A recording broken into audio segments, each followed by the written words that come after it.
বিভিন্ন অনিয়ম ও দুর্নীতির অভিযোগে রাজবাড়ী সদর উপজেলার বরাট ইউনিয়নের ভবদিয়া আলহাজ আব্দুল করিম উচ্চ বিদ্যালয়ের প্রধান শিক্ষক মোহাম্মদ কবির উদ্দিনের পদত্যাগের দাবিতে বিক্ষোভ ও জেলা প্রশাসকের কাছে স্মারকলিপি প্রদান করেছে বিদ্যালয়ের বর্তমান ও প্রাক্তন শিক্ষার্থীরা।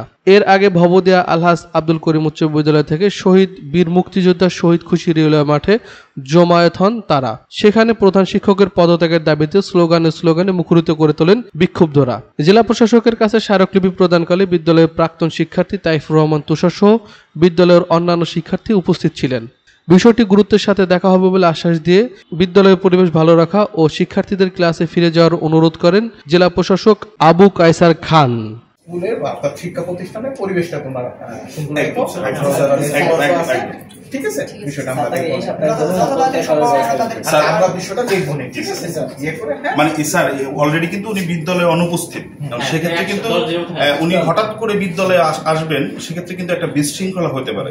তো স্যার আপনি একটু দ্রুততার সাথে এটা একটু দেখেন। এখন পর্যন্ত স্যার পরিবেশ ভালো আছে, আমরা যা রাখছি পরিবেশ ভালো আছে, পরিবেশ শান্ত আছে। স্যার আপনার কথা হচ্ছে যে এখন বাচ্চারা ক্লাসে ফিরে যাবে, অবশ্যই ক্লাসে ফিরে যাবে, ক্লাস করবে এবং আপনি এটা দ্রুত সাপেক্ষে দেখবেন। আমরা এটা বিষয়টা